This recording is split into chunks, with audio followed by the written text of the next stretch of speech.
हमारा प्रिय मित्रों, शुभ संदेश का नया दिन के लिए जीवन मेरा एक छोटी नैया, इस भव सागर में तेरा। जीवन मेरा एक छोटी नैया, इस भव सागर में तेरा। हिलेगा डुलेगा डर लगेगा, प्रभु तू इसे लेके चला।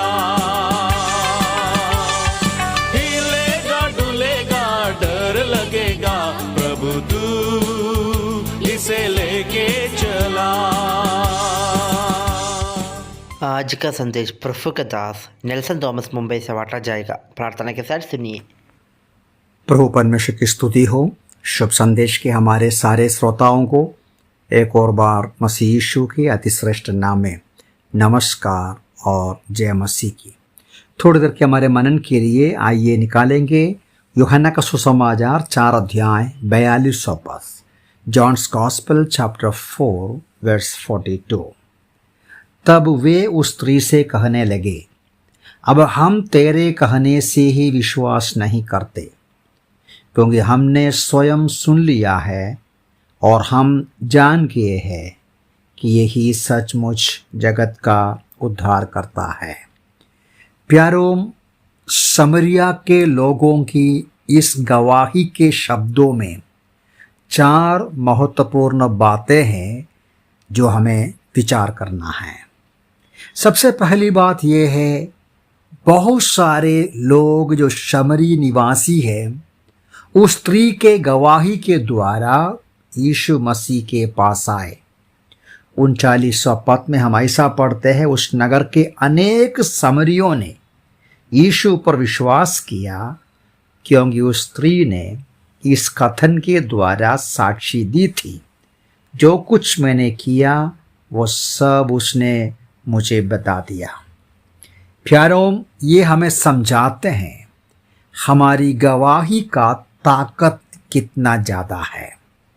अपने अनुभव से हम अपनी साक्षी देते हैं, उस सुनने वालों के अंदर यीशु मसीह के पास आने के लिए, उनकी बातें सुनने के लिए उनके अंदर रुचि आता है, उनको विचार आता है। और ये भी दर्शाते हैं हमारी जिम्मेदारी भी, हम जो यीशु मसीह के पास आए हैं उनको पहचान लिया है, उनकी आशीषों को अनुभव किया है, उनके बारे में दूसरों को गवाही देना भी हमारा कर्तव्य होता है। परिणाम क्या है? 39वां पद में पढ़ते हैं, अनेक समरियों ने यीशु पर विश्वास किया। और उसके बाद 41वां पद में पढ़ते हैं कि उनके वचन के कारण बहुत से अन्य लोगों ने भी विश्वास किया। आज भी समरी स्त्री की गवाही के द्वारा बहुत सारे लोग यीशु मसीह के पास आते हैं। आपकी गवाही को सुनकर कौन प्रभु यीशु के पीछे आएंगे, यह हमें जांचने की बात है। और दूसरी महत्वपूर्ण बात यह है कि जो लोग यीशु मसीह के पास आया, इस समरिया के निवासी यीशु से विनती किया कि आप हमारे बीच में रहे, हमारे गांव में रहे। और आप पढ़ते हैं वो 2 दिन वहाँ रहा। 40वां पद में पढ़ते हैं। और 40वां पद में 2 दिन यीशु मसीह वहाँ रहकर, उनके बीच में रहकर बहुत सारी सच्चाइयाँ उनको समझाया। यह हमारा दूसरा सबक है कि वे उस स्त्री की गवाही के द्वारा यीशु के पास आया, लेकिन उस स्त्री की शब्दों से बढ़कर यीशु मसीह के मुंह से उनसे सीधे सुनने के लिए वे समय निकाला। यह बहुत महत्वपूर्ण है, अवश्य है। हम प्रभु के पास आया, प्रार्थना सभा में आया, वचन का अध्ययन का क्लास में आया, किसी न किसी वजह से किसी ने हमको बुलाया, किसी ने हमको गवाही सुनाया, किसी ने हमको आमंत्रण दिया। लेकिन हमें समझना है, हमें यीशु मसीह से ही सुनना है। उनके मुंह से जो निकलते हैं वो ही परमेश्वर का वचन है जो हमारे अंतःकरण में कार्य कर सकते हैं, विश्वास उत्पन्न कर सकते हैं, रूपांतर कर सकते हैं, उद्धार कर सकते हैं और हमारे हृदय के अंदर निश्चयता ला सकते हैं। तो दो बातें हमने देखा। बहुत सारे लोग उस स्त्री की गवाही से प्रभु के पास आया और हम पढ़ते हैं वे यीशु मसीह से व्यक्तिगत रूप से सुना उस स्त्री से सुनने से ज्यादा। और तीसरी बात हमें यहाँ समझ में आता है, वो जो गवाही में वो ऐसा कहते हैं कि हमने जान लिया, यही सचमुच जगत का उद्धार करता है। वे यीशु मसीह से सुना, कहते हैं कि हम तेरे कहने से विश्वास नहीं करता, हमने स्वयं सुन लिया, हम जान गए। वे यीशु मसीह से 2 दिन लगातार सुना। उसका परिणाम क्या है? वो यीशु मसीह को पहचान लिया, उनका व्यक्तित्व पहचान लिया।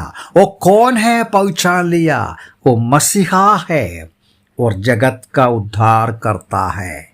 केवल यहूदियों का उद्धार करता नहीं, सारे जगत के मनुष्य जातियों को पापों से बचाने का उद्धार करता है। इसके पहले इसी पुस्तक में हम पढ़ते हैं, यूहन्ना बपतिस्मा देने वाला ने ये घोषणा किया कि देखो, हम पढ़ते हैं पहला अध्याय का 29वां पद में पढ़ते हैं, देखो परमेश्वर का मेमना जो जगत का पाप उठा ले जाता है। प्रभु यीशु मसीह सारे दुनिया के, सारे जगत के पापों को उठा ले जाने के लिए आया हुआ परमेश्वर का मेमना है। यूहन्ना अपनी पत्री में ऐसा लिखते हैं, पहला यूहन्ना 2 अध्याय का 2 पद में, वो स्वयं हमारे पापों का प्रायश्चित है और हमारे ही नहीं वरन समस्त संसार के पापों का भी। और 4 अध्याय में भी इसी प्रकार का वचन है। 4 का 14 में हम ऐसा पढ़ते हैं, हमने उसे देखा है और साक्षी देते हैं कि पिता ने पुत्र को संसार का उद्धार करने को भेजा है। तो ये तीसरी बात ये है कि ये जो शमरी निवासी, शमरिया के लोगों ने यीशु मसीह के मुंह से आया हुआ वचनों को सुनकर ग्रहण किया, समझा कि वो मसीहा है, सारे जगत का उद्धार करता है। क्योंकि सारे जगत पाप में, पाप के परिणाम स्वरूप हमेशा का दंड के रास्ता में जाते समय संसार के हर एक मनुष्यों से प्रेम करके उनका उद्धार करने के लिए यीशु मसीह आया। और चौथी बात हमें समझना ये है कि बहुत सबसे महत्वपूर्ण बात, ये जो लोगों की गवाही ये है, हम विश्वास करते हैं तुम्हारे शब्दों के आधार पर नहीं, हमने ही व्यक्तिगत तौर से सुन लिया और विश्वास किया। प्यारो, हमारा विश्वास यीशु मसीह के पीछे हो लेना कभी भी किसी के शब्दों के कारण केवल नहीं होना चाहिए, किसी के कारण, किसी को संतुष्ट करने के लिए, किसी को प्रसन्न करने के लिए, किसी ने बुलाया इसलिए नहीं। बहुत ही अवश्य बात है, हम व्यक्तिगत तौर से यीशु मसीह से सुनना है, उनको पहचानना है और उन पर भरोसा करना है। यह है सबसे बड़ी बात। हमारा विश्वास प्रभु यीशु मसीह पर होना चाहिए। हमारा विश्वास का आधार उनका ही वचन होना चाहिए। उसको पहचानना है, उन्हें सुनना है, उनको पहचान कर उस पर भरोसा करना है। प्रभु हमें सहायता करें। ये जो गवाही जो समरिया के निवासियों का, हमारा भी गवाही हो, दूसरों को गवाही सुनाए, प्रभु के पास लाए, यीशु मसीह से सुने, उस पर हम भरोसा रखें। इन वचनों से प्रभु हमें सहायता करें। प्रभु के नाम की महिमा।